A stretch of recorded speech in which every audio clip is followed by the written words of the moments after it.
Hello, everybody, and welcome to episode 2 of our newly named Monster Fuzz podcast. I didn't introduce myself the last time, so I'm Rob, and with me is Eamonn! yes, Eamon, yes, and yeah. So today we're going to talk about a cryptid known as what, Eamon? He's known as Mr. Moth or Mothman, like Jimmy Mothman. Mothman. Hi, I'm James Mothman here. Yeah, so Mothman is the cryptid of today, and a few little disclaimers. We are still sort of shifting around equipment, trying to figure out what actually works for recording the podcast and all that stuff. And we've all got different equipment, and at the minute we're using Skype, and 1 minute we're using Zoom, and so we're just trying to figure out what works for us. So yeah, so if there's a difference in audio quality, that's whatever. Um, and yeah, we've had struggles with that, haven't we, Eamon? Yeah, especially now with the whole Corona stuff, like we can't just go do this together and be like, all right, because here's like a good microphone and here's a good microphone and all that sort of stuff. And I don't really have a laptop that I can use at the moment, so it's and my phone is literally I don't know what. It's like some sort of relic at this point. It's in bits, but Yeah, you can't buy another phone yeah, right now. Do you know what I mean? you're probably using like a 3210, are you? Yeah, I think it's not even some before the 3210. Remember the one that had the little antenna for no reason? Yeah, well, you're a herb, so you use all herb stuff. You're a herb. I'm a Luddite. No, not a Luddite, a troglodyte. A troglodyte Luddite. So I live in a cave and I don't like technology. So now Dusty herb. a, a dusty old herb. uh, yeah, so what we're going to do is for like the first while, I suppose, is just sort of shoot the shit in this podcast because, there's a variety of things that interests we have and things that we like talking about and stuff like that. And I actually wanted to talk to you about Final Fantasy VII, because Yeah. it's been out like a week now. How are you finding it? You're a bit behind me, aren't you?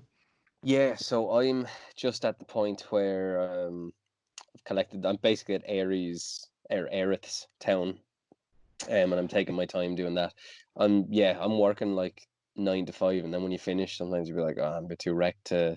Like I want to be really in the mood for it when I play it, if you know what I mean, because I'm really enjoying all the callbacks to like the old game and seeing new enemies in like HD on a PS4 and all that sort of stuff. So I want to just like be really in the mood to play it when I'm playing it. Does that make sense? That makes sense. Yeah, no, it is. I was the same, and then I realized, like, I was like, right, all my friends have cleared it or are getting close to clearing it, and I'm still sort of faffing about, and I was really enjoying it, and I was doing like sort of almost like a completionist type of run, where Yeah. I was like literally exploring every corner, every little part of each little stage that you go to. Yeah. And so I'm still doing that, but like I've upped my playtime to like 4 or 5 hours a day now. I'm putting in work. Yeah. Um, It's I'm like just it's trying to like get through going it, to but the gym. it is literally it's a long game, so it's not Mm. even it's not easy to get through. Yeah, there's definitely a lot of time that goes into it and a lot of thinking, but it's really well done, isn't it? It's fantastic. Oh Like, yeah. Like it's I know some people will might be I'd say some people might be a bit sort of let down by it if you're a total Final Fantasy VII purist of the first game, mhm, in that like it plays kind of more like an action game the way it's set out. It mhm. reminds me a little bit of a more linear Uncharted, and it's more Yeah. stiff. Like Uncharted's quite fluid the way you jump and all that sort of stuff. But I guess like I think it's transitioned really well. I suppose the best way I could describe it is because I just finished the Resi 2 remake Mhm. because I'm like a year behind life in general. Um, and what I really liked about that is it felt exactly the same as the original Resi 2 back in like 97 or whatever. Mhm. Even though it was all updated, it totally felt the same. Whereas this feels like a new game, more of a reimagining almost than a remake. And I really like it. I think it's fantastic. But I maybe think, some people yeah, would be into that. yeah. I think it's sort of. I think in this day and age, I think if you were to give, younger generations of people like a turn-based, basically a Final Fantasy VII clone of the original game, with updated graphics. I don't think they'd be interested, and it would literally just be fan service. Yeah, And I think absolutely. most people would just be like, oh, okay, whatever, I don't really care for this game. But I think because they've sort of reimagined it and updated it in sort of a play style that's fun, I think it will appeal to new audiences, hopefully. But also, like, um, I like that the original still stands on its own too now. Like that, Yeah. you can go back and still play the original and still enjoy it. And it stands on its own merits and has its own charm and personality, and that will always be there, you know? Mm. Oh, totally, totally, yeah. Yeah, I'm really enjoying it, and it's, I have like a few games that I'm kind of playing at the moment just to keep me busy. But that's my go-to right now, Yeah. and there's something It's very special about like even seeing those old environments updated. Like even when I went to Aerith's house, I was like, oh, this is like how it should have looked. Like, because I remember the yeah. top-down graphics back then, and I'm like, oh wow, yeah, this looks really cool the way they've done it.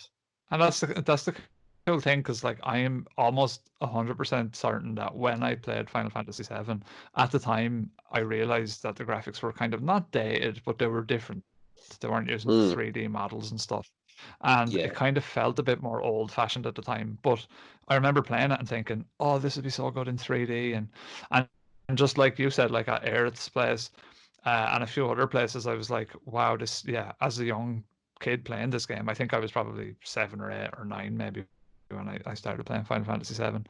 Um, it really sort of captures those moments, and it continues to do so. Like I'm a little bit further ahead than you.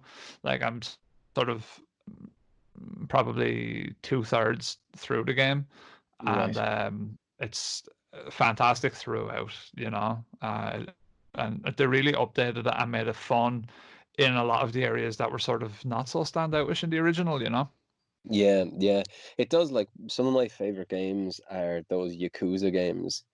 And Hmm. this is like a really sort of balls to the wall RPG version of a Yakuza game with more polish on, a lot more polish on it.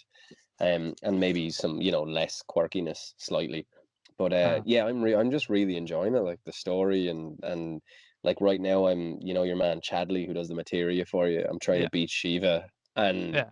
like because I don't think I'm leveled up enough to beat her, but you're figuring out more and more as you play, and you go, all right, well I'll use this materia here and this. Obviously, you're using fire against her because she's weak to it, but Mm. you're learning like it's not just a hack and slash. I think the battle system is one of the. I think it's fantastic. Like I think it's the Mhm. perfect battle system for a turn-based type RPG. Yeah, it's not. They really did nail it, and I would be as close to a purist as you can probably be, without being annoyed by this game. I think they really did a good job, and it's a really good love letter to old school fans, and then also it just brings in all the new people with the cool stuff. So that's great. So we're still in the middle of COVID-19, and if you're listening to this, there's probably about, I'd say, a 2 or 3 week delay from when we put this episode out. I think we're wanting to get a certain amount in the bag and then start releasing them. The reason being just so we can sort of, get a lead on what we're doing and talking about, because these episodes actually do take quite a while to, like, well, not quite a while, but they take time to put together. So, we have to do a little bit of research and sort of put a bit of a skeleton about each episode. So, Mm. Yeah, well, the thing I guess you um, want is when yeah. if someone's like, sort of, I don't know, let's say they've heard about Mothman before or whatever, and Mhm. like I mean, I've always been into Mothman as a cryptid. I think he's pretty cool, but if I was to listen to me and you just talk shit about something we hadn't read about, I'd be like, what the fuck? Like, I just listen to these guys talk about Final Fantasies. I'd probably still actually be into it, but like, Yeah, it you is, should be. yeah, yeah. I suppose it's me, but yeah, like you know what I mean. It's just making sure that we actually have enough that we're not just bullshitting our way through it, Yeah, but yeah, well, bullshitting that's our it. way through bullshit things that mightn't exist, I suppose. Yeah, we're trying to find ways to pad out the bullshit. Basically, is that kind of Yeah, the way? yeah. But I've been I've been keeping fit a little bit through this. Mm. I started to run outside Oh, instead of on a treadmill. Like how are you I getting used to on? do running on a treadmill in the gym. It's a lot easier on a and I treadmill, liked isn't it. it? Well, this is what they say, but I got my best 5K time ever today. Really? What's your best 5K time? Well, shite, like it's 28 minutes. Well, that's But probably about my best as well, to be fair. yeah, but like, um, so there's this charity. Is it Do It for Dan? Did you hear about that? I saw you put up a post about it, but I Dan, who's Alan? Dan. Who's Dan? What's is he So alright? it's Dan. Yeah, no, it's Dan is a little kid. He's like, I think he's like under 2, and he has that, that like muscular dystrophy. Yikes! Or Yeah. one of those. It's like spinal atrophy, and basically what they're trying to do is raise. It's a lot of money. They're trying to raise 2 million, but because if the child gets treatment, but the treatment's only in America, so the child has to get treated in America, and it will reverse his condition and give him a normal life expectancy.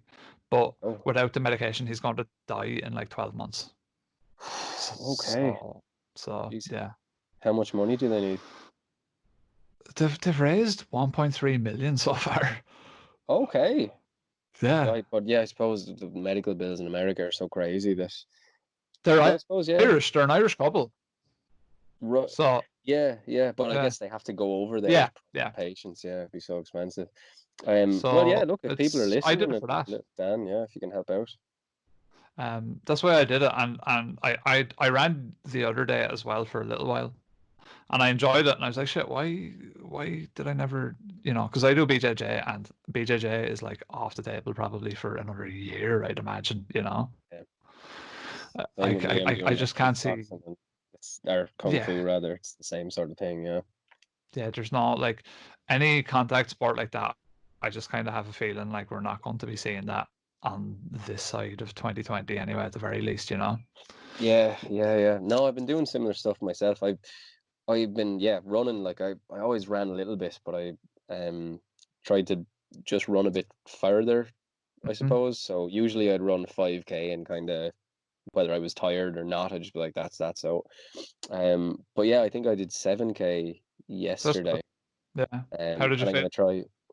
It was good. It's just I suppose as you're trying to get more kilometers in your muscle, you have to kind of rest a bit. So my calf muscle, like it was really sore yesterday. So I have to just not Mm. run for a day or two and then go back and maybe try do an extra kilometer or something like that and just slowly build it up. Yeah, even slower, I'd say. I wouldn't add a kilometer because like my I get such bad shin splints as well when I try and fucking run. Yeah, Like if I shin do too splints much.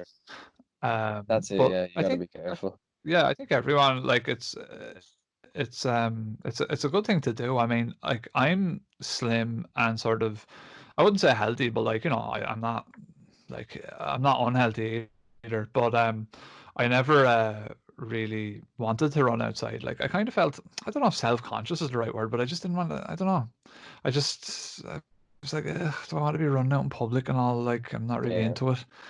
And then when I was out doing it, I was like, actually, I fucking love this. I got It's my nice, best yeah. 5K time ever Yeah, I think a big running part of it is like outside. when you're in the treadmill, you're just there's a wall in front of you. And Mm, sometimes it can almost be like almost like a fucking a meditation of not yeah. going Uh, crazy because you just look at the wall and you have 20 or 30 minutes to run and mhm. it's really your mind gets a bit screwy because there's no input. Yeah.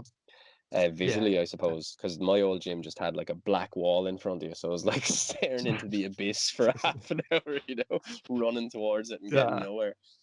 But yeah, definitely down in Wexford as well because you've got the sea. You can be close depending on where you're running. You can be close to the forest or the back roads or stuff.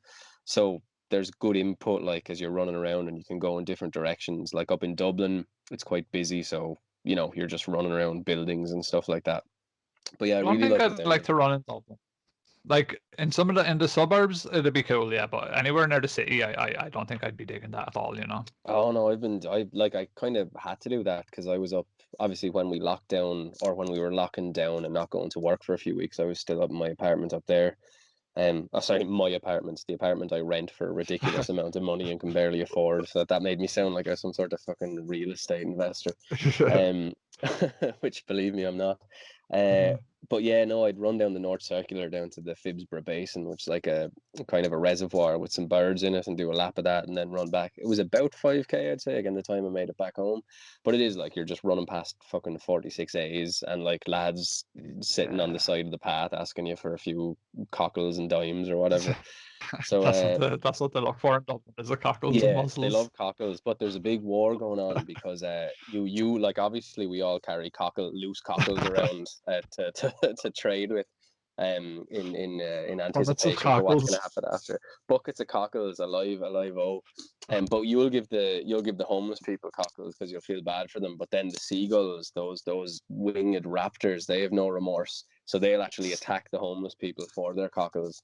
So Uh, you're gonna donate cockles to Dan, are you? Yeah, whatever gets it done, man. Whatever gets it done. You got a few punnets of cockles.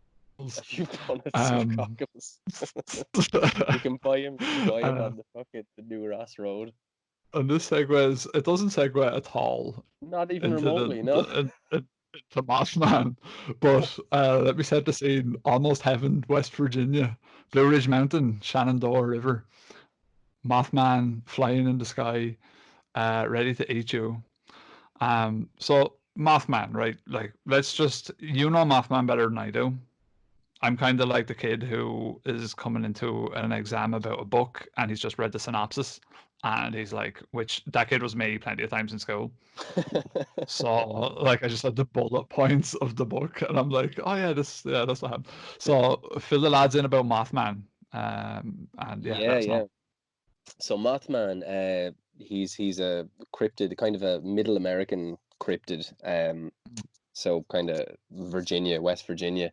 Um, he's one of the rarer cryptids in that Mothman, there's no deaths related to Mothman. So Mothman doesn't, like Bigfoot does be kidnapping people left and right, and there's loads of people talking about how, I don't know if you ever heard of missing 411, Rob. Did you ever?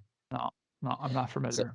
yeah, so missing 411 is like it's basically like I suppose a series of books about people who go missing, out in treks and all this sort of stuff, and it alludes to potentially like a Bigfoot stealing people away in forest treks and stuff like that. Ah, Um, okay. yeah, so but Mothman, quite a nice character. That He's doesn't. nice. Well, I don't know if he's nice, but he's never attacked anyone or anything, as far as I know. All right. Although there are some parts where like he messes around with people in cars and stuff, but he never actually, you know, never actually tries to attack people or savage them or anything like Sounds like that. a good chap. Yeah, yeah. Jimmy Mothman here. Yeah, I'm a good guy. Got a good credit score rating. You know. But yeah, I suppose to get into it, Hmm. um, the Mothman. So it's modern day folklore. So West Virginia, modern day folklore. So let's say late 21st or late 20th century rather. We're in the 21st century. So Um, 60s, 70s. yeah. So basically where it all stems from. The first reported sightings come from a place called Point Pleasant, in West Virginia on November 12th, 1966. And this keeps going to December 15th, 1967. Right. Um, so the first newspaper report, published, in the Point Pleasant Register on November 16th, 1966, says couples see man-sized bird, dot, dot, dot, creature, dot, dot, dot, something. And after that, a lot more reports start coming in. A lot of people are saying they're seeing this thing, and that's effectively where it starts. And sorry there, I think I might have been wrong. I think I said it was December 15th, 1967. I think it might have been 1966. Right. Because I believe it Yeah, was just November yeah, 12th, that's right. 1966. Um, so what is Mothman? So he's a humanoid creature, said to be about 7 feet tall, with a 10 to 12 foot wingspan. The most notable feature, and the one that's reported in nearly all sightings about Mothman, is that he has these red eyes that are, quite widely set apart, and it looks like his head is sunken. So it's as if you see a picture of Mothman, he's always cast in shadow, and these red eyes are like in in his chest. Basically, it's almost like his head is kind of really, really set low. Mm. And people have never been able to report what Mothman's face looks like. But there's like a kind of Right. I guess, an urban legend that to see the face would be enough to drive you to psychosis. So that's kind of like a That's Cthulhu sort of a thing, you know? yeah, that's kind of interesting because we have a Wexford cryptid. She's a lesbian, and if you look at her too long, you turn lesbian. Is that Even turn lesbian. Yeah, well, I wasn't going to mention her name, but like, yeah, people turn. So I gotta edit that out. But no, you should leave it just like beep it. Like, is that beep? yeah, but like, but like it's a real person, so people start listening to the fucking thing. Like she'll get harassed, but if you look at her too long, you turn lesbian, Even if you're a and man, yeah. and then even if you're a man, you'll like get the sides of your head shaved and you'll spike your hair and you'll wear like baggy cargo jeans with like a flannel short sleeve shirt with a nose piercing. That Ah, yeah, you that's need a nose piercing. yeah, that's what happens when you're a man and you turn lesbian. You sort of just that's about as far as you can go with it.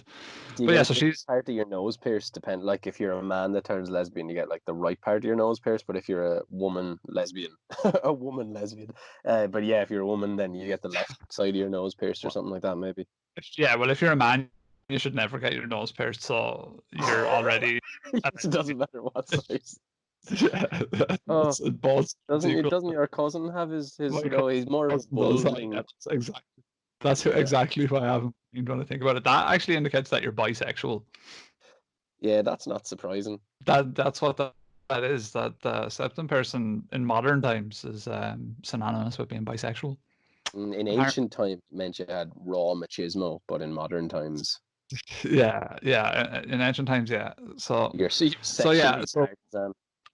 yeah, we digress. We're talking about Wexford cryptids.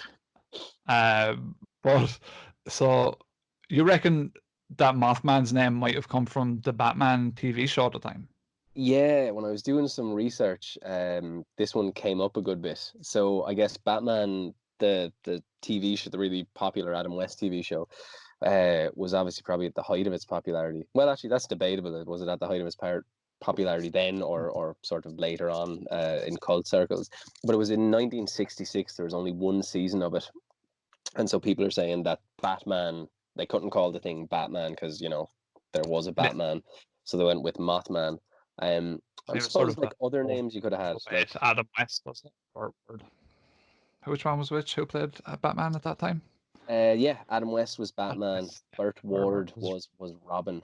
Uh, right. coincidentally, also Batman's ward. So maybe there's a conspiracy in there that we can cover some other day. Those conspiracy dudes. Easy now, easy now. Friends in high Caught it. places. Cease and desist. Yeah, yeah. Um, And Gordo get into some so, of a legal battle over over the copyright to the name.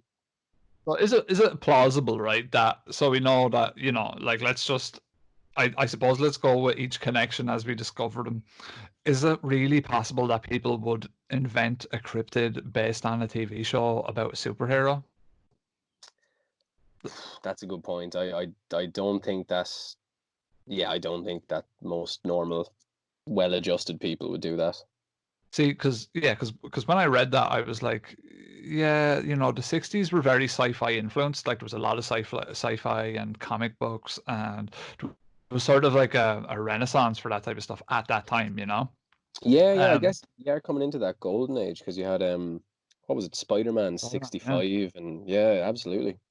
So, so it was definitely sexy to be a Mothman in the '60s, right? Sexy Mothman. But but I don't know if I hate moths as well. By the way, that Mm. they're like for me they're spiders. Like I don't mind spiders. Spiders are cool, but moths I'm like nah. I do not like them flying around my room. Mm. I remember one time actually when we were kids, me and my cousin that is a lesbian, and a few of the rest of us we found this big massive moth in the garden, and it was like I'm talking. This moth was like the size of probably like the top of a Pringles tube. Such an obscure thing to size. Right. Um, Okay. Yeah. and we were all looking at it and we're like, oh yeah, that's really cool. And then one of the lads just threw a rock at it and smashed it against the wall. That's not a nice thing to do. They didn't even say it to us like that they were going to do it. It was just, in a way, it was kind of comical because like we were just looking at it, and next thing it just gets fucking splattered off the wall. And you're like, all right, fair enough. Yeah. And how is he now? Has he been serving much time in prison or? It might have been my cousin, actually. Oh, that really? That It could cousin? have, yeah, it could have been, yeah. It was, He's a there was dark four of heart, that us. one. He's twisted and evil. All right, okay, so right, let's go into the meat of the moth, should we say? And on on November 12th, 1966, 5 men who were digging a grave at a cemetery near Clendenin, West Virginia, claimed to have seen a man-like figure fly low from the trees over their heads. This is often identified as the first known sighting of what became known as the Mothman. Shortly thereafter, on November 15, 1966, two young couples from Point Pleasant, Roger and Linda Scarberry, and Steve and Mary Mallet, told police they saw a large grey creature whose eyes glowed red, and when the car's headlights picked it up, sorry. They described it as a large flying man with 10-foot wings, following their car while they were driving in an area outside a town known as the TNT area, site of a former World War II munitions plant. During the next few days, other people reported similar sightings. Two volunteer firemen who saw it said it was a large bird with red eyes. Now, I don't know about you, but do you know any large birds with red eyes, Eamon? Not off the top of my head. So, Mason County Sheriff George Johnson commented that he believed the sightings were due to an unusually large heron he termed a shite poke. I like that. I love that name. The shite poke, yeah. It's like, Never mind that. That's only the old shite poke. Come on, we go back to work. Be fucked. just like, there's herons in Wexford, like, so I'm just gonna start calling them shite pokes. I got from very now on. close to a heron there, on the canal in Dublin a few months back. Well, And its eyes weren't very red. okay, so you actually have a user sighting here. User, yeah. User My sighting of a shite poke. Yeah. So and the shite poke was friendly. Well, the shite poke, I think I gave him the fear because he was looking at me and I was looking at him, and he sort of saw me and he went, "Whoo, I don't think I should mess with this fella now. He's looking fairly." Say he'd run 7 kilometers now in nearly 2.5 hours. You know, that'd be no problem to him. So he was a bit nervous of me, and nobody flew away. But I mean, it was actually quite nice to be up that close to a heron. I think they're pretty cool looking cranes. Shite pokes are cool. Shite pokes, yeah, like shite pokes are of all the creatures whose that their first name starts with shite. Shite pokes are definitely better than shite hawks. But yeah, no, it's certainly I don't see how you'd even get red eyes out of it though, unless it picks up some sort of weird eye shine from like lights or something like that. But yeah, yeah. So like we'll go on here and to say contractor Newell Partridge told Johnson that when he aimed a flashlight at a creature in a nearby field, its eyes glowed like bicycle reflectors, and blamed buzzing noises from his television set and the disappearance of his German Shepherd dog on the creature. Wildlife biologist Dr. Robert L. Smith at West Virginia University told reporters that descriptions and sightings all fit the sandhill crane, a large American crane almost as high as a man with a 7-foot wingspan featuring circles of reddish colouring around the eyes, and that the bird may have wandered out of its migration route. This particular crane was unrecognised at first because it was not native to the region. Now, so I actually looked up the sandhill crane, and I don't think it could be mistaken for a man. Especially even like look, like even if it's flying at you in the dark, your mind is not going to be drawn to a flying fucking man. Do you know what I mean? yeah, and especially when you look at it, like, because I'm just looking at pictures here as well, the neck is so long. Yeah. That unless the angle was very, like, he's pointing towards you, and if he's pointing towards you, how would his neck be up so you could see his eyes. Yeah, it doesn't look humanoid really in any stretch of the imagination. And No, and it also certainly you're doesn't look like even the silhouettes they show of Mothman. This doesn't really look like it, you know? no, and you're not going to see reddish coloring around the eyes at night. Yeah, They're sort of referring to it as like, oh well, it has red around the eyes, but sure, it's supposed to. These eyes are supposed to glow. It's not red because of that. It's because they're glowing or whatever. yeah, it's just Um, whatever the pigment of the feather is.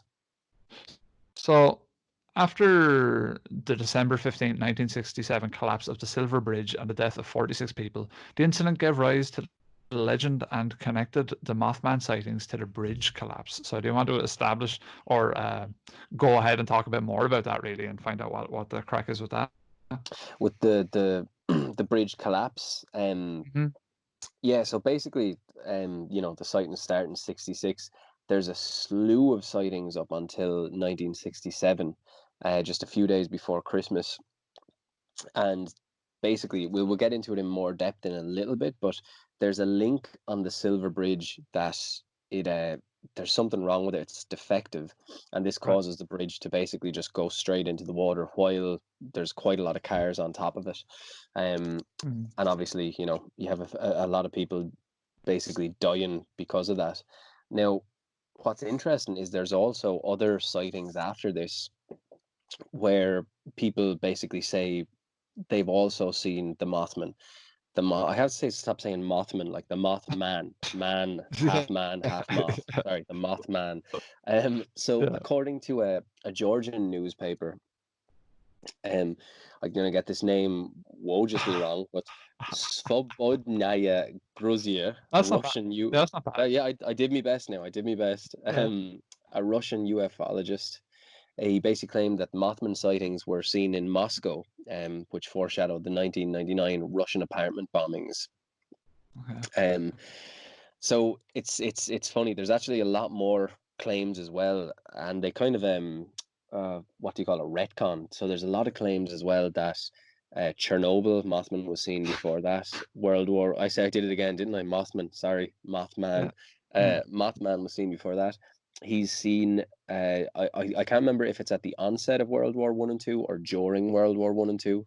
Um, but he's seen around that time, and there's basically some other times as well that people have reported seeing him, and this predates 1966 in some cases. So I don't know. You can take from that Yeah. what you want to. Did they sort of look into it and find other things at the time, or what? In fact, this is totally going off topic for a brief second, but there is a really interesting report from World War One during the trenches Mm-hmm. from an English soldier, and he's like writing I suppose it was a telegraph they had back then, Yep. um, Yep. but he was writing one back to his family, and it was about this giant kind of black. Remember the smoke monster from Lost? Yeah. Yeah. Yeah. It was like sounded like something like that, but in a man's form, and it basically it killed some of the German forces that were across no man's land in their trench, and then a few days later there was like that his garrison was completely wiped out as well, which is just a By the cool same kind thing. of a well, apparently, see, there's no all the only reports they have is this guy's telegraph, but apparently they Mm. found wood prints, and the wood print is basically it shows this kind of weird shadowy monster. This is way before the war, and it says something to the effect of the thing returned tonight, and it killed whoever, the children are gone, God help us all, or something like that. But there's a really good episode of the last podcast on the left where they cover it. And yeah, Okay. man, it's spooky as fuck. Like it's really good. That sounds really spooky. So it's the last podcast on the left have an episode about it. Yeah. Do you know the Yeah, title or anything? no, it's one of the listener stories. I want to say it's episode 147 or 143, something Jesus, like that's that. better I'm with sure the if you just numbers. astrolog 147 because you'd remember it because of pool, or Yeah. is it darts? Who knows? Um, but yeah, so that it's worth checking is that. But I'd be curious if you looked back. So it's basically similar stuff. when they obviously saw this wood block art that said, this creature had come to the village and killed people before the report of it in World War One. I mean, I wonder, did some of these guys go back to, not Chernobyl, but World War One and World War Two, and did they maybe notice that there had been reports of some sort of weird thing flying in the sky? Who knows, to kind of make I those think, links. But yeah, I think, yeah, to make those links is one way of looking at it, but another way of looking at it is, maybe it's all supernatural, so it could possibly be intertwined in some sort of sense, yeah, absolutely. There's definitely some sort of schools of thought that believe, when you see like UFOs. Well, not you see UFO signs. You're going down the town, the old UFO, but the likes of Bigfoot, UFOs, dogmen, all that kind of weird Mm, cryptid stuff. They say that it actually, if lesbians. you, yes, but they say that there's kind of these central points where all these things happen. So if you look at like sort of spooky lights that come out of nowhere, UFOs, sightings of Bigfoot, there's another weird cryptid called Flannel Man. But they Oh say man. Is that, are you oh sure no, you're not talking that's a about a weird one. lesbian? I hear now. Come on, we could, Flannel you're man. gonna get yourself in trouble with talk Th- like this. That's what that's what I described.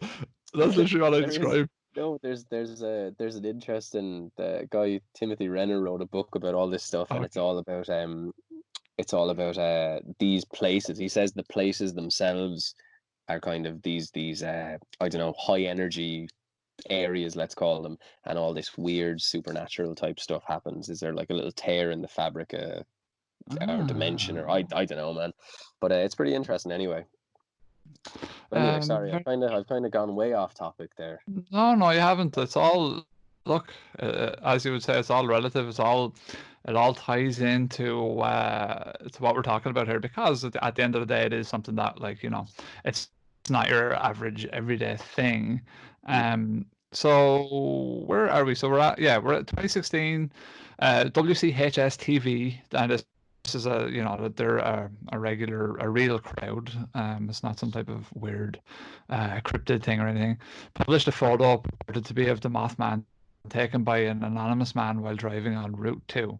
Science writer Sharon A. Hill proposed that the photo showed a bird, perhaps an owl, carrying a frog or snake away, and wrote that there is no reason to suspect it is the Mothman as described in legend. There are too many far more reasonable explanations. So if you Google search like 2016 Mothman picture, you'll find the picture that we are looking at here. And if you want to like listen and look at it as we sort of deconstruct it, I guess. But what did you think when you first seen this picture, Eamon? Yeah, like it definitely looks like a moth looking man. I guess, like, I mean, I was like, from the pictures I've seen, and I get what she's saying about the owl with the snake when you look at it as well. Like, it's funny, I guess our Yeah, eyes kind of, with a silhouette like this, it's very hard to say one way or the other. The one thing I would say is the bird looks to be, it looks like the snake is in its beak, right? And it's facing towards the right in the picture. I would have thought the other way. I would have thought that the head was to the left of the picture, and the snake was actually the little bowl shape at the right. See, that's what I thought, but I was thinking, like, that's a big snake, is it? Like a Yeah, really big yeah, snake. this is what I was going to sort of say, is like it looks like that would be the logical way of looking at it. I think the head would be too big if it was the other direction, Yeah, like the direction that you're saying, and it just looks weird that way. It looks more weird. I don't know. It looks weird both ways, actually, to be quite this is honest it. with And you. even if it's Uh, Mothman, it's weird because if you look at it, like, he looks like he has bandy legs. yeah, I mean, he has kind of weird. If it is Mothman, it looks like he has very weird legs. But it's an interesting image because I don't really think it looks like anything in Yeah, particular. And I think that's what makes it compelling. Is like I don't know. Like I've never really seen many pictures of owls in the sky with prey. That's something that I'd have to look up. But mhm. um, I think it is, as you said, quite a big snake. If it is a snake, it doesn't really like it looks like quite a chunky snake, doesn't it? Thick snake. Yeah, it's Yeah. yeah. And again, I suppose that's actually one thing that people were saying. Why didn't they call Mothman Owlman? Because his sort of the way that an owl's neck is kind of set into its body, like it doesn't really have a long neck or anything like that. So they were saying, yeah, why isn't it called Owlman? And an owl's eyes, I suppose they would, and actually an owl's eyes would be kind of reddish, wouldn't they? Yeah, I mean, yes and no. I mean, yeah, yellow, red. Mm, I suppose it depends. It's also like the thing about that I kind of think is like, right, so we are going to see, like, how often do you see an owl like that? mm, And we're going to some more of the sightings, and I don't know if it's an owl. Like, I don't know if it's I don't know if an owl describes it very well, but you should definitely give that picture a look, guys, if you want to check it out. It's just, yeah, 2016 Mothman picture. It's definitely an interesting image to look at. I don't think it's a Photoshop either. no, Um, no, it looks legit. I think there's one or two others maybe that he might have taken as well. I can't uh, remember off the top of my head. I know I just copy and pasted one in here, but yeah. yeah, it's interesting. Well, the fact that he doesn't want to come forward is also probably might even lend to it being real, because he doesn't want to be seen as someone that's like putting out the sort of, like he's sort of reinforcing the myth. Hmm. So he's probably like, yeah, I don't want to be identified or associated with this at all, because I don't want people thinking I'm a quack. I'm just going to Yeah. send the pictures on of something interesting that I found. I mean, it's possible that it's a hoax. Obviously, there's that's happened hundreds of times with cryptids. Loch Ness being one of the ones that springs to mind immediately. Uh, so I don't know. It's hard to know. The picture, definitely give the picture a look. So do you want to talk about the next topic about Mothman Yeah, here? yeah. So this is kind of, you know, some I suppose folklore folklorists talking about bits and Mm. pieces. Um, so Jan Harald Brunvand noted that the Wathman, the Mothman has been widely covered in popular press. Some claiming sightings connected with UFOs. And then this gets back to the TNT part we talked about earlier. So they had said that TNT site, the munitions plant, was actually Mothman's home. Right. Um, Brunvan noted that recountings of the 66 and 67 sightings usually state that at least 100 people saw him. And that there's something that's basically was purported that said many more people were talking about the sightings, but were too afraid to actually officially Okay. say anything. Mm. Um, she observed that written stories for a lot of these sources consisted of children's books and sensationalized or undocumented accounts that kind of fail to quote any identifiable people. So I guess there's business in some of those Mm. those things, because Point Pleasant actually has, I would imagine, a good tourism boom from the Mothman. They have a statue in the town and everything, and a yearly festival and a Uh, museum. So maybe she's yeah, kind of any clicking into any that. yeah, any cryptid site is kind of like that. So like that's a whole another possible thing to delve into at some point in the future with a lot of these cryptids, is like, uh, is it some type of conspiracy by the local county councils or the local people that are involved to actually just sort of create create a tourism trap based on some cryptid, you know? Yeah, yeah. I mean, because even like Area 51 does. I mean, it's totally like when I say good business, I'm not talking like Microsoft here or anything. But Yeah. there's a lot of those little cafes Yeah, and yeah, yeah. hotels or whatever set up Local for people who are kind of tourism. scouting out. Yeah. Mm. And Um. I think there's an American version of Loch Ness, right? Bessie? Yeah, I've heard. I wouldn't be overly familiar, but yeah, I No. think there's nearly a Loch Ness type, like what is it, Plesiosaurus? Is Yeah, that the right one? plesiosaurs. Please, yeah, Mm. like nearly everywhere.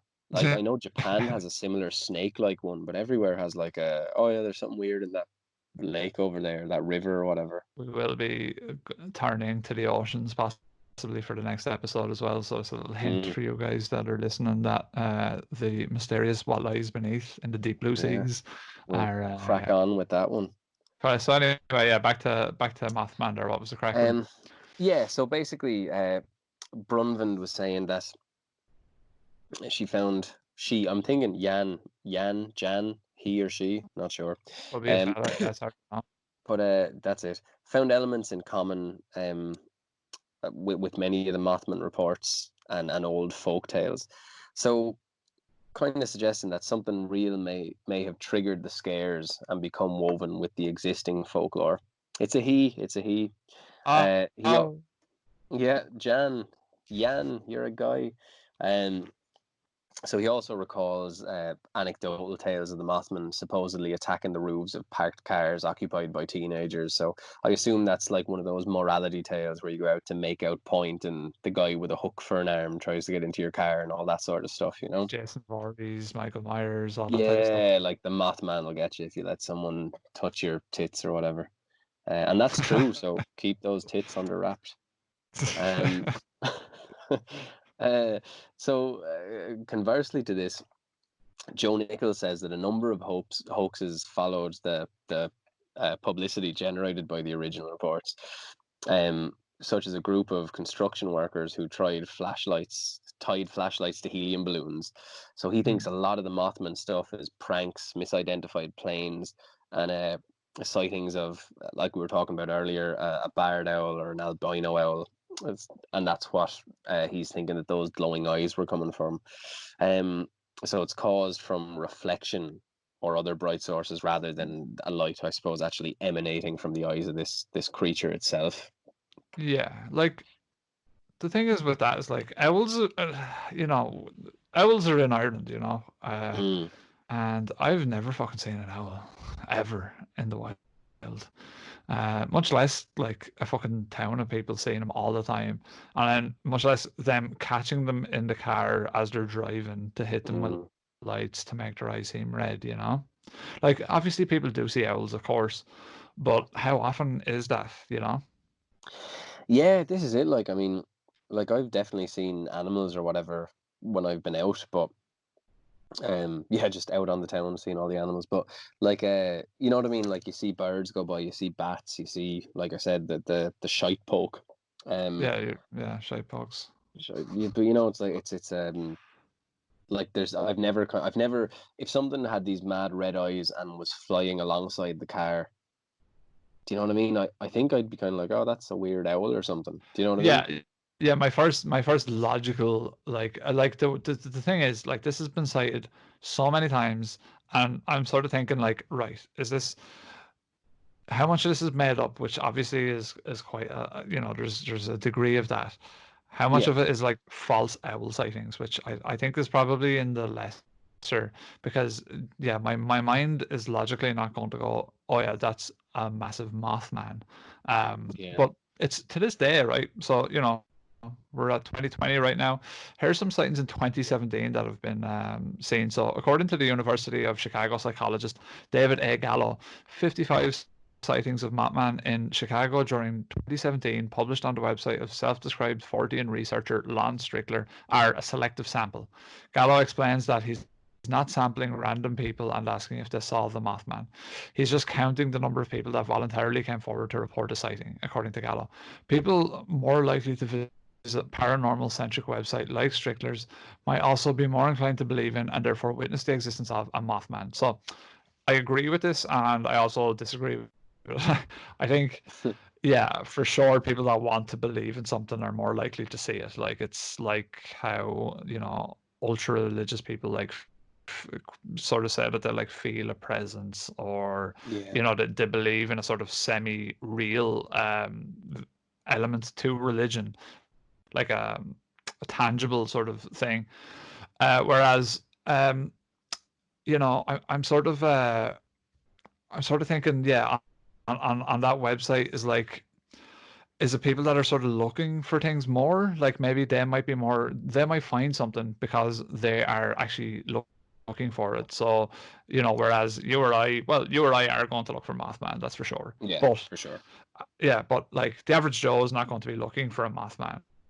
Like the average Joe is probably going to miss some type of rare butterfly that flies past him. He's not going to realize what that is, or he's not going to Yeah, realize that a shypoke flew past him.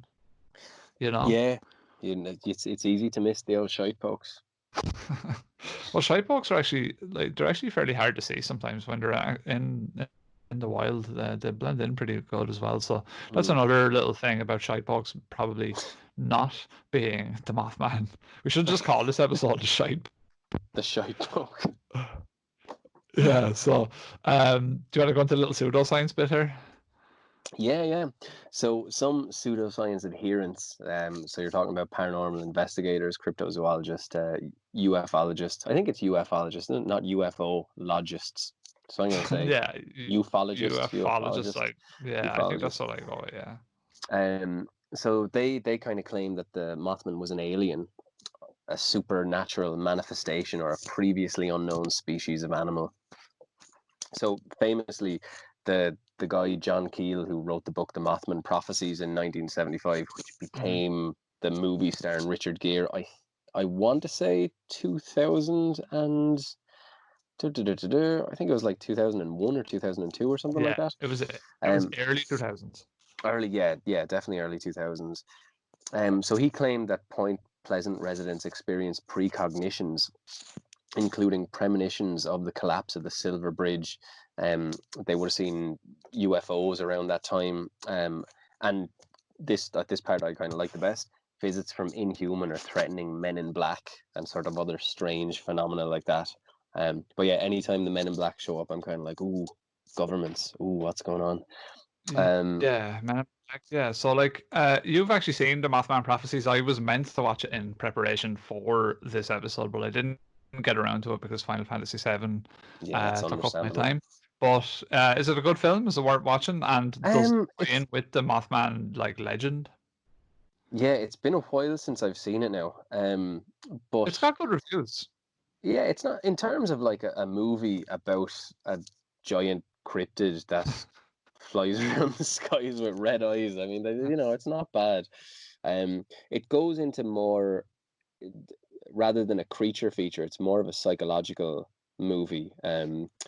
And it definitely gets more into that like the Mothman, like getting these weird phone calls and the fucking around with people's heads and stuff like that, more than the kind of like, let's say, Jaws sort of thing where So there's it's not just a like giant shark. it's more like something mysterious Yeah, because the some fly. mysterious psychological. It's more Silent Hill than Resident Evil, Right. Okay. So yeah, but it's worth to watch. Yeah. Yeah, I'd give it a go. I enjoyed it. Like, it's not gonna, you're not gonna come out of it being like, wow, that was just, fantastic. But it's a decent enough movie. Right. So, if I may, then we'll talk a little bit about more of the supernatural Mothman who is, yeah, he's sort of other unexplained phenomena occurred around the time of the sighting, leading some to believe that Mothman isn't just a cryptid, but perhaps he's an alien or interdimensional being of some sort. This included malfunctioning electrical devices, poltergeist-like activity, increases in UFO sightings, disrupted police dispatches, and malfunctioning cars. The Men in Black, many people said that mysterious Men in Black showed up questioning residents about Mothman sightings. Two accounts reference the strange behavior of the MIB as if they were impersonating people rather than actually being people. One waitress in a diner said she had to teach the men how to use cutlery to cut a steak, while another lady made jello for the MIB when they questioned her at her residence. She later reported that the men had tried to drink the jello. Both women said that the men in black did not seem to chew their food, but rather swallowed it. Mm.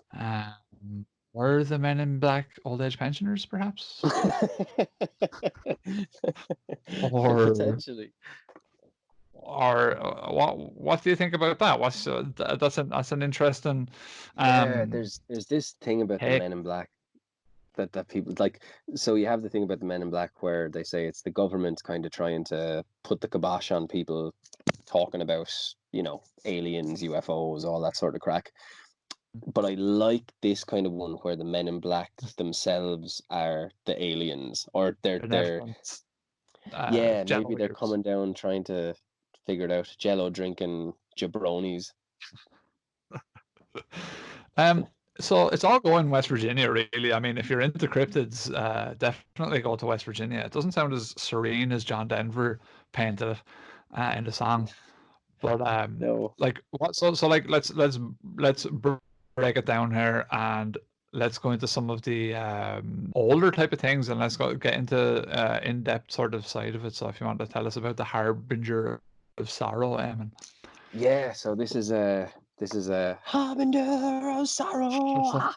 Um, so in keeping with the kind of psychological terror, I suppose, that some of the residents reported experiencing, many of the residents at Point Pleasant were describing having dreams, nightmares, I suppose, of Christmas presents floating in the water, and of people drowning or being unable to breathe before the Silver Bridge collapsed in 1967, which I know, as we mentioned before, killed 46 people. So what some people have said is is that the Mothman sort of shows up when there's a tragedy about to happen. Sort of similar, I suppose, to the Irish folklore of the Banshee, who, for Yeah. people who don't know, maybe weren't from Ireland, and if you don't know and you are from Ireland, then shame on you. Uh, but she brushes her hair with a bone comb, and if someone that is close to you, I think it's like a close relative, is going to die, you'll hear this like very shrill um scream, and that means that soon someone close to you is going to pass away.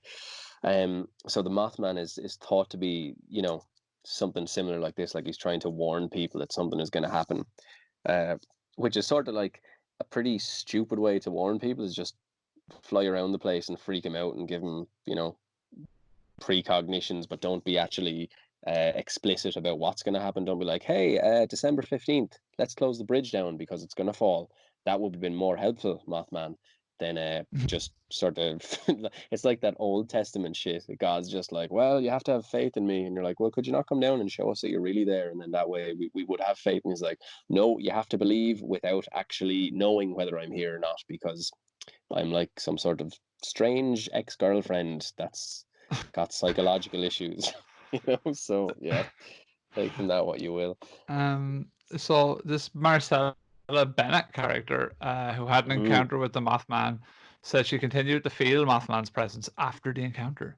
She also yeah, claimed to develop the ability to have premonitions and psychic visions. And after the encounter, this is a different one. So is this we have notes here, and this one is sort of jumbled up. After the encounter, a witness claimed to hear disembodied noises and see items moving by themselves, which she attributed to be a poltergeist. Who is she? I Eamon? think that Marcella Bennett. I think that was Marcella Bennett. That Um, that was her, yeah.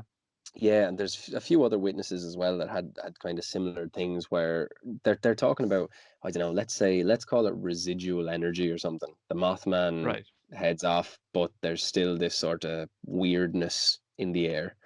Um, I don't know. It's a So strange the thing. town is a bit like Twin Peaksy type of vibe, whereas like it's just sort of a kind of obscure, strange town with like supernatural goings on.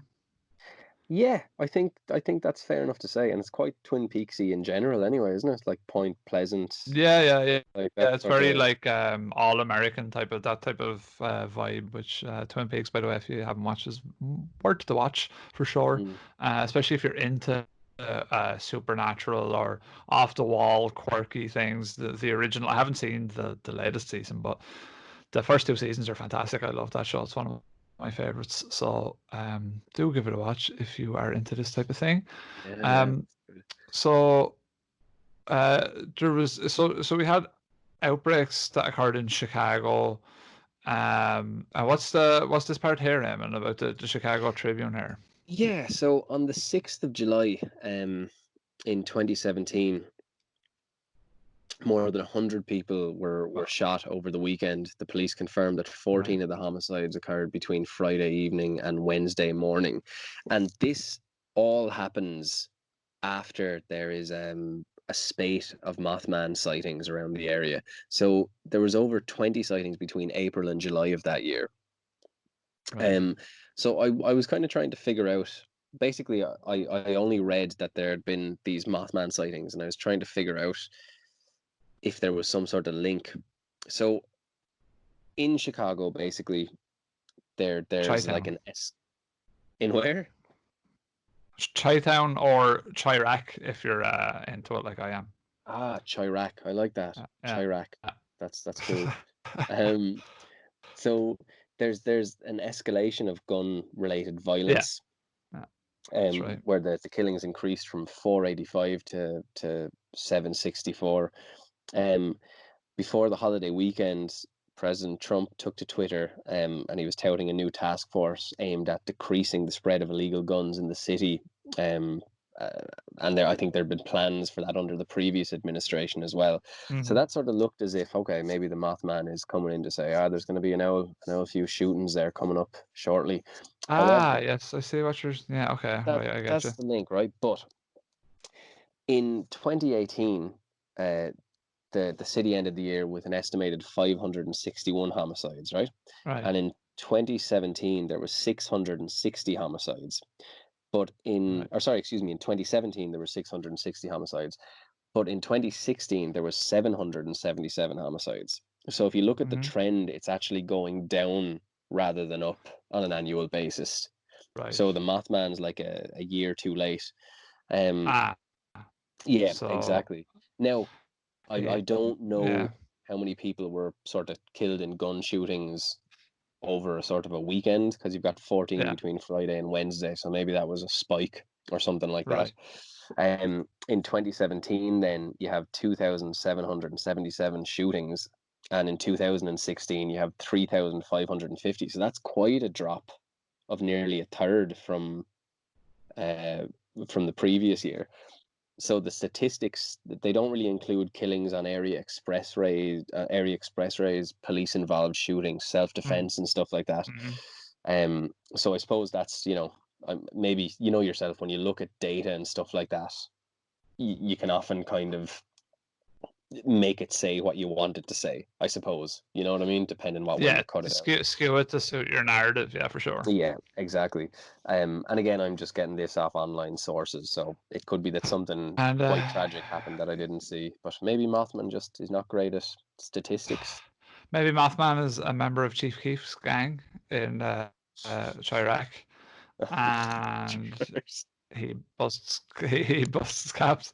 But Chirac is no joke. Like, there's a very high amount of shootings there. It's like crazy there. Mm. So Mothman could be hanging around on All Block, What? perhaps. This is it. This is it.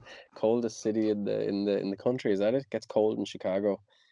Yeah. But Kanye West's home city. there you go. You know what I mean? That's where he's from. Was he ever shot? Because I know all So those rapping guys were shot loads of times. no, actually, Kanye West is very educated. He's an unrelated, non-cryptid point. He was he went to college in China, I believe, which Oh, is more than really? I've ever done. So effectively, I'm more ghetto than Kanye. Yeah, Oh, nice. yeah, he's a really good artist. Have you seen his art? No, but I mean, he's so kind of creative, and even you'd imagine he's probably good at a lot Yeah, of no, like creative endeavors. he went to art college and lived in like tons of different cities all around the world. His mom she was a lecturer, I think, in colleges. Okay, right. So So, so yeah, right, no, right. no, Kanye be definitely have like an upper class rearing for sure. He wouldn't be like Chief Keef, would be the more accurate Chirac type of person. Right, I He see. would have a very different story. But yeah, on Well, to mass hysteria. So, yeah. Do you want huh? to take this one and tell us what potentially might have happened here? Yeah, okay. So some have argued that perhaps what started in Point Pleasant as a misidentified bat, owl, or crane took on a modern folklore quality and caused people to erroneously report sightings of the Mothman, which were actually just harmless coincidences. Is the Mothman really just a regular animal, and all of this madness just went way out of hand? Um, what do you think? Um, I, it's possible, I suppose. I guess I'm not really aware of any sort of mass hysteria things happening offhand, but obviously it must happen.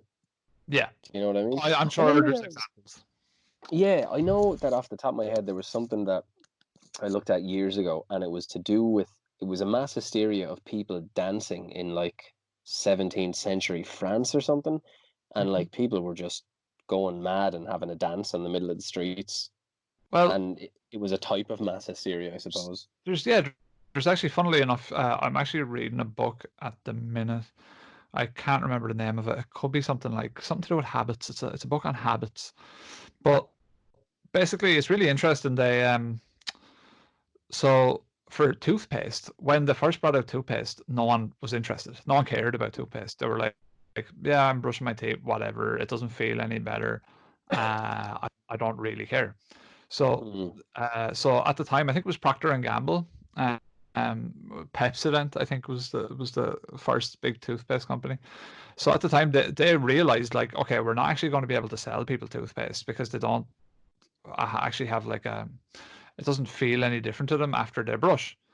So now you yeah, might think that's silly saying that because, of course, oh no, you brush your teeth, you have this sensation. But apparently, the sensation that we get is only because of a chemical that they add to the toothpaste. And to this day, getcha.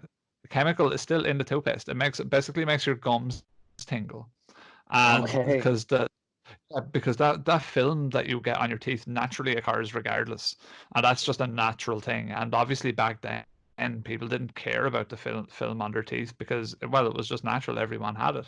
So their teeth didn't Mm, feel unclean when they had this film because they didn't brush their teeth regular anyway. yeah. So this was the reward that they gave them. So in a way, it kind of is a mass hysteria that people believe something actually has an effect when it's only just because of some sort of subterfuge, really. Yeah, I think you're right because obviously, I guess that's like physiological, like you feel it in your body or Mm. whatever. But I mean, obviously we know paranoia, the heebie-jeebies or whatever.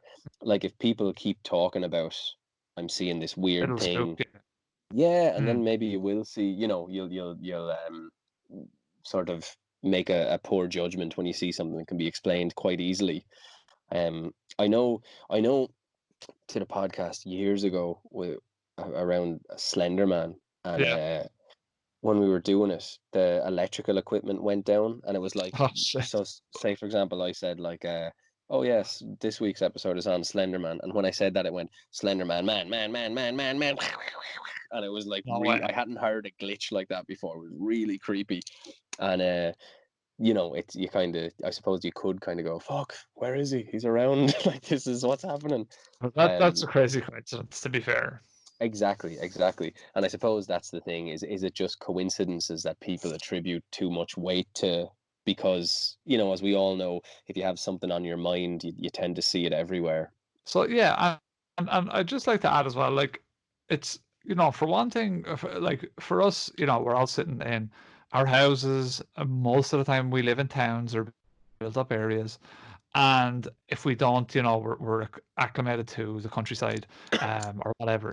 So it's easy for us to say, oh, oh, maybe it's something more, but once you actually go into the countryside, like as a city slicker or someone who just lives in towns, even, um, once you go into the countryside and like pitch a tent and start a campfire, shit starts to get really spooky really quick.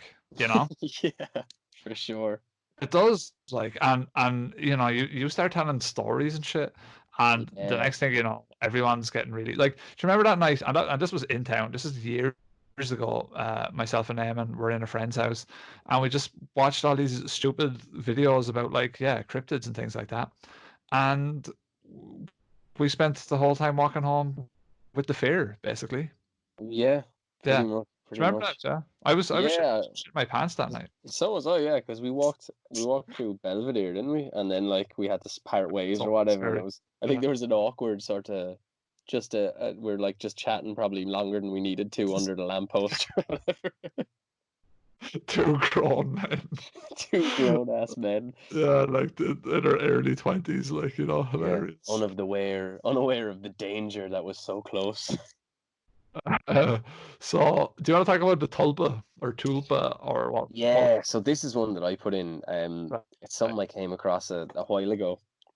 And basically, it's similar to the what we just talked about like the residents basically getting spooked out, and you know, thinking that all these, you know, shite pokes or whatever else are Mothmen.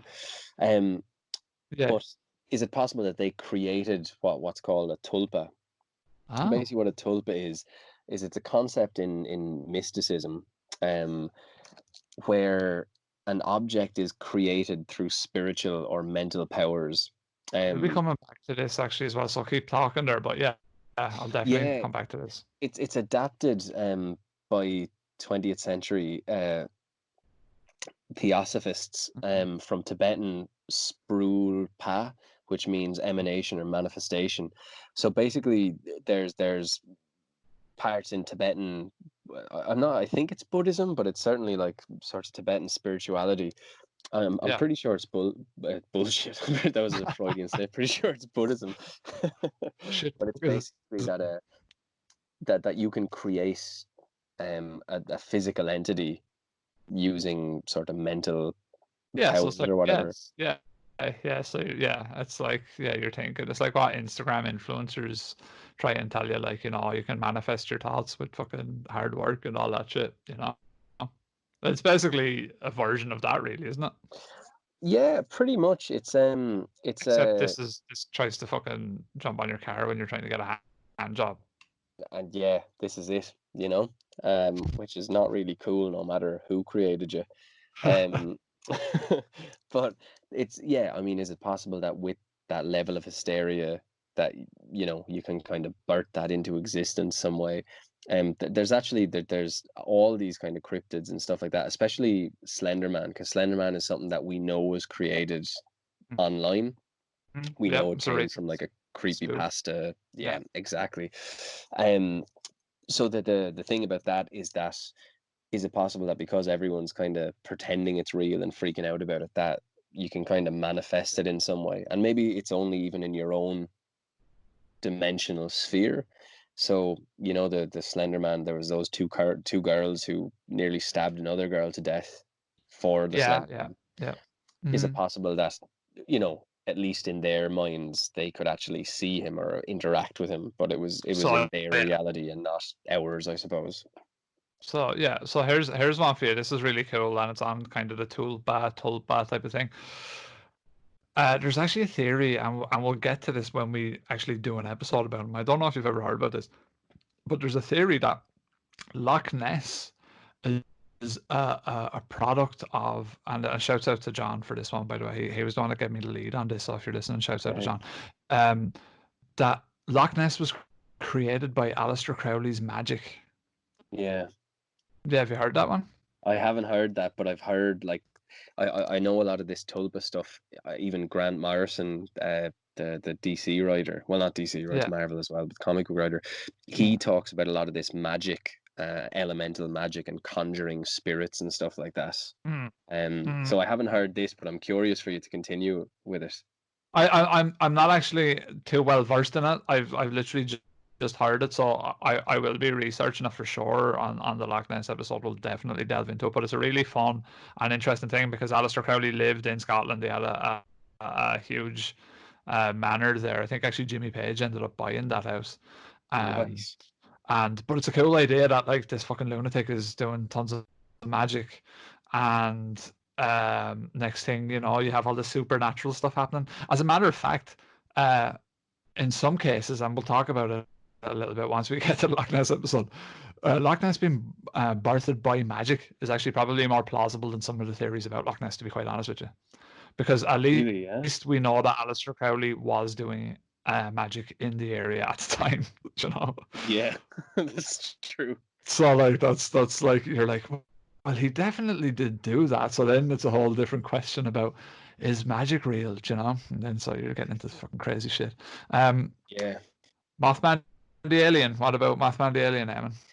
Yeah, so Mothman the alien, so people have argued that it's, you know, some kind of, well, effectively, yeah, they've just said it's some kind of alien or let's say interdimensional interloper that Mm. can visit our reality from somewhere else. So I know they were saying there was a lot of people saying they had seen UFOs, traditional sort of flying saucers and all that sort of stuff around the time of the Mothman sighting.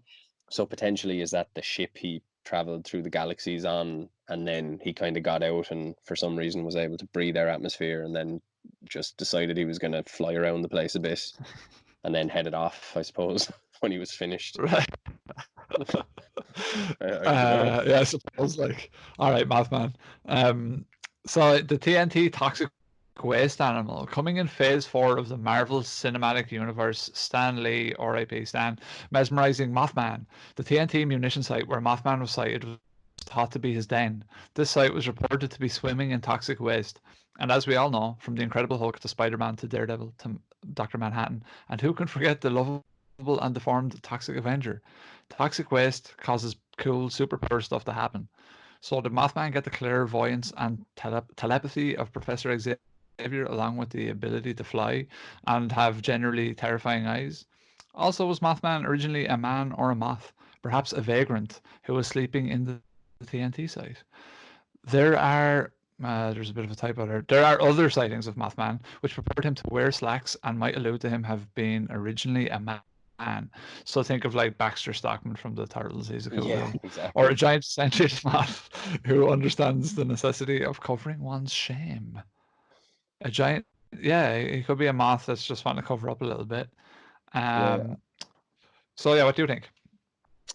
I think that one's more like Spider-Man came out in Yeah. 1965. He's getting bit by a radioactive spider. The Hulk is like gamma explosions. Daredevil, I think, wasn't it a Radioactive waste. forklift? Yeah, got into his eyes or whatever. But they're all Yeah. like, you fall into radioactive stuff, and then you seem to be better than you were before, as opposed to, I don't know, anybody who watched that show Chernobyl. Doesn't seem like a lot of cool things happen when you're exposed to a lot of radiation. No. So to wrap up the West Virginia antics here, you have some nice notes about the bridge and all that type of. This is kind of a funky one. This is the I don't know if you came across any of the stuff. This is one that was kind of hard to find. The curse of Chief Cornstalk. Right. So Chief Cornstalk was a Shawnee leader Native American. yeah, exactly, of the Native Americans, the indigenous there, and he cursed the town of Point Pleasant for 200 years after losing the Battle of Point Pleasant against the colonial forces in 1774. So I suppose that 200-year span in Point Pleasant, at least, would account for the Silver Bridge collapsing. But also we have a rundown of all the other tragedies that happened. Right. Now, when I was looking into this, I was looking at some short documentary about the Curse of Cornstalk and the Mothman and all that. So in 2006, they reported that it was likely nothing more than a myth. The curse was discovered in an old pageant play, which is like a morality play from ages ago, and thought to be used as a narrative device rather than something that actually happened. But again, who knows for sure? There's a lot of interesting incidents in this town that are definitely worth talking about, though, for sure, I think, right? And as well, even when you think of the Mothman, you think of some of the animals that Native Americans would have believed in, some of the, let's call them spiritual creatures. Mothman is one of them, I suppose. There was one, I can't remember the name of it, but they would say this thing would fly overhead before two tribes battled each other and would sort of like say who the victor was going to be. So I suppose would be there to announce that tragedy was going to befall one of the tribes. Right. You know? So he was. Yeah, and they have lots of stuff about Bigfoot as well. Okay, so just a quick rundown on West Virginia as a town. So, like in 1907, there was a coal mine disaster. It was the worst in American history, and it killed 310 miners. In 1944, 150 people were killed when a tornado ripped through the area. Then, of course, you have the Silver Bridge disaster, which is what we were talking about earlier, sent 46 people hurtling to their death in the Ohio River. So that again was there was a lot of Mothman sightings before that. And then you have Pied Point Airlines plane crash in August near the Kanawha Airport, killed 35 people on board. 1970, you had another plane, a DC-10, crashing, killing 75 people on board. 76, You have the town of Point Pleasant was rocked in the middle of the night by an explosion at the Mason County Jail. Housed in the jail was a woman named Harriet Sisk, who had been arrested for the murder of her infant daughter. On March 2nd, her husband came to the jail with a briefcase full of explosives to kill himself and his wife and to destroy the building. Both of the Sisks were killed along with 3 law enforcement officers. Then in 1978, you have the January freight train derailing and dumping thousands of gallons of toxic chemicals. The chemicals contaminated the town's water supply, and the wells had to be abandoned. This is like a Twin Peaks town, really, isn't it? Yeah, a lot going on. It's almost like the uh, Derry, Maine from It. Every 27 Yeah, years, all this crazy stuff happens. yeah. And then you've got one last one. It was the town of St. Mary's, which is north of Point Pleasant, was struck with tragedy when 51 men who were working on the Willow Island power plant were killed when the construction scaffolding collapsed. Now, I don't know about you, Eamon, but I'm reading all these, and there's definitely a lot of tragedies for one town, isn't it? Totally, yeah. And within that kind of 200-year time span, give or take. Um, yeah, it's crazy. So what do you think about those? Just a coincidence, or Um, yeah, look, if I would imagine, yeah, that sort of stuff could happen, especially in the 60s and 70s when, such a small town though? Like 4,350 people in that town is tiny. Like, yeah, well, I suppose, yeah, some of these, I suppose, are on the outskirts, but you're right, yeah, yeah. it's still very close to a small So town. like, it's a town smaller than ours, right? And it has so much tragedy. Our town has about 20,000 people in it, something like that, right? Yeah, Or yeah, 20,000. And so like, and our town is smallish, but to have 4,000, and like we haven't had big disasters like this, right? Now, obviously, that's neither here nor there, really. But compared to having very few tragedies with a whole lot of tragedies, it's kind of interesting, isn't it? yeah, I mean, it is definitely, yeah, it's a lot, Maybe you know? that's maybe that's why Mothman exists, is because they've had so much bad luck, and they've sort of just made up a sort of blame it on the Mothman type of thing. It's him again. Yeah, I do. I mean, I wonder, in a town that, has an awful lot of tragedy like that, yeah, as we've said before, is there certain places maybe on the planet that are these points for weird supernat like Bermuda Triangle type stuff? All the planes Hmm. go down there, whatever. Hmm. Is there parts for that are a little doorway to maybe another dimension where tragedy befalls and these weird entities can come into our reality for a while? I obviously there's no evidence of that, but it's I don't know why I think there seems to be some places have bad energy, have bad, and we've all been in places like that, and sometimes I think maybe you can leave something behind, or if a tragedy happens, something can be left behind that paints the odor of that place, that paints the energy of that place. yeah, like a bad energy, just a vibe that never leaves. Like you often hear people saying like that certain buildings have like a sense of character when you go into them, and like a feeling of like being alive. And that is true. I've been in places in the world where I've definitely felt a certain way, but it's Mm, hard to know whether I feel that way because of preconceived like sort of, I don't know, ideas of the place, or like from just reading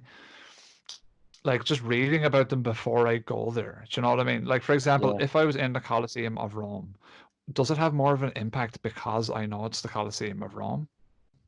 Like, uh, like if I didn't know the history of the Colosseum and I just walked in there, would I just be like, yeah, whatever, you know? yeah, I know what you mean. It's just like it's any kind of old Yeah, ruin. Yeah, yeah. You're just like, no, absolutely, what's yeah. the significance of this, you know? There are. I know. I don't know if you ever heard of the guy Rupert Sheldrake. Um, The name rings a bell. he's some very smart science type guy. I'm not sure exactly what his field is, but he has a theory that objects have consciousness and can Right. retain memory. So his Oh, I've theory is heard of like, this idea, yeah, yeah, for yeah, sure. like a But do table tell could, people. yeah, it's like a table or something like that could retain some sort of memory. So like, I don't know, let's say there's a kinky couple living in a house and they're riding on the table the whole time. When you go in there, is there like, if you're with your partner or whatever, are you just more horny than usual because there's this table is Sexy just table. a sexy table, yeah. And likely with other things where people, maybe die under tragic circumstances, is there some sort of I like how odor that's your that's left in go-to the for stuff? like an object retaining character as well as a table that's been rolled on. Yeah, because I'm trying to keep things bright. Because obviously, when everyone says, objects retain a memory, you always think of like, tragic murders and suicides and all this really horrible stuff. But like, Yeah, I didn't really think of that now, but yeah, okay. it probably says more about me as That's what I'm just. thinking. I think it's because I've been locked up in an apartment for Yeah, for five it's, weeks and there's no avenue to go and meet oh, anyone. So you're just like a even walking hormone. tables are sex. Yeah, it's got four legs. I think I could make it work. um, so okay, right. Let's. I've actually been consciously trying to play devil's advocate for Mothman here. So Okay. the whole episode, it's been an effort that I've been trying to make. So as to not put my own impressions on it too early in the episode. Um, what's your view? Throw down the gauntlet. Let us know what you think. Fact, Yeah. fiction. Okay, so I do believe that there is energy in certain places, and I do believe that I think there's some places in the planet that for whatever reason there's weird energy, there's stuff that can make reality bend a little bit or make you tune into something different. Mhm.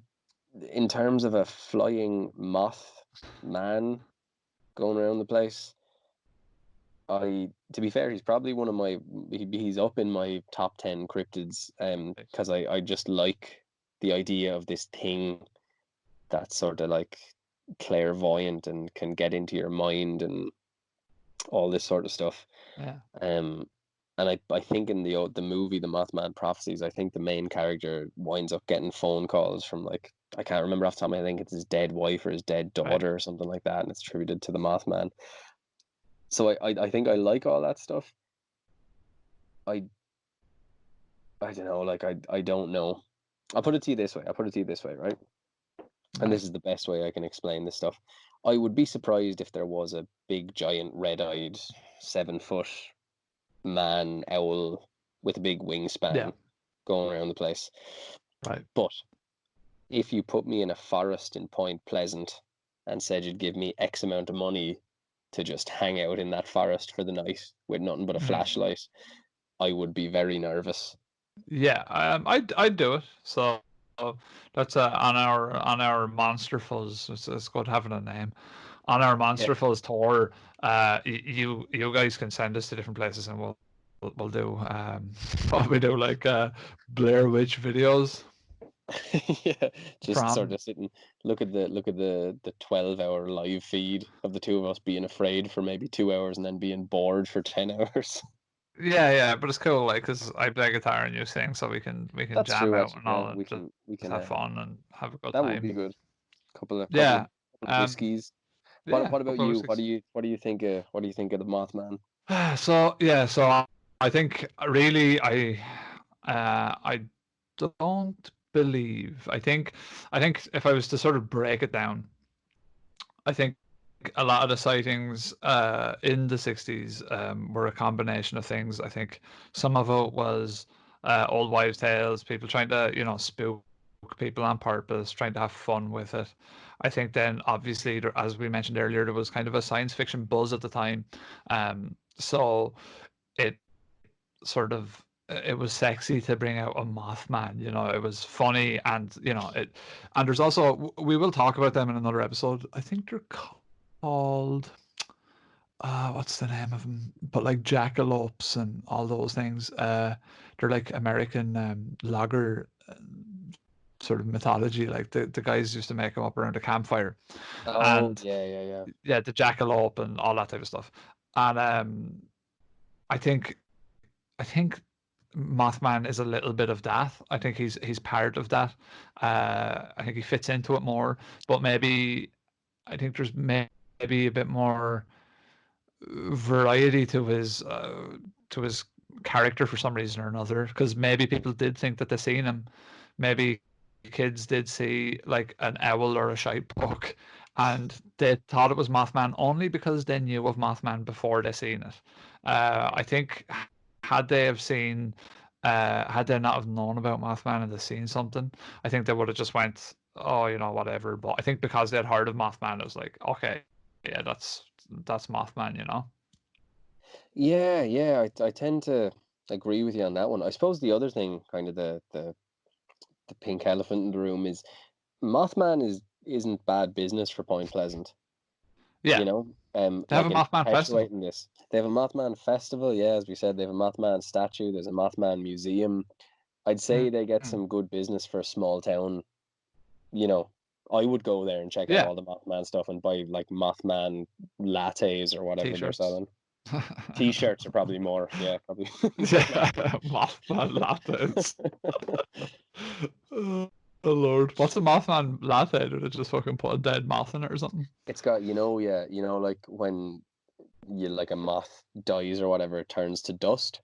So it's like the Yeah, way you get yeah. pumpkin syrup or whatever. Like this is like dust, moth flavored dust, Oh, and moth dust. Okay, interesting. moth dust. So it's a very bland looking latte, served slightly less than as hot as it should be, with moth dust kind of cropped on top of it, and the milk isn't frothed Sounds. right, so it's like when you get a bad cappuccino and the chocolate just sort of like dissolves through the milk rather than Oh. blending with it. Yeah, so that's the kind of Mm. Mothman latte. It's a fairly ropey looking latte. You're showing your former barista sort of skills there. Your Yeah, barista chops are coming through in that description for I sure. know too much. I know Um, too much to yeah. believe. But yeah, I think I don't categorically believe in Mothman, but I'm not against Mothman. He could Yeah. be there. I'm Now I open-minded to it. will, yeah, totally. I will say this as well, that I have, and we'll do like an episode on. We were talking about doing something about this with some other people, ghost stories and all that. Mhm. I have in my youth seen weird shadow people a couple of times. So when someone does tell me that they've seen something bizarre, like I wouldn't be kind of like, here's this fella's mental or whatever. And I'm not saying that I'm not mental either, by the way. But like, I'm sure I've told you the stories before, but certainly I saw some weird stuff, and maybe it can be explained rationally. But all I'm saying is I have seen some weird stuff in my life, As have I. and Yeah. exactly, yeah. So, is Mothman weirder than a person made out of shadow, kind of hanging around in your room? I seen a shadow person is what I seen also. Really? Yeah. Yeah. We'll talk about that on. I think we'll do like a ghost, even though they're not really a cryptid. But I don't think we're gonna pigeonhole ourselves here with anything. We'll do Nah.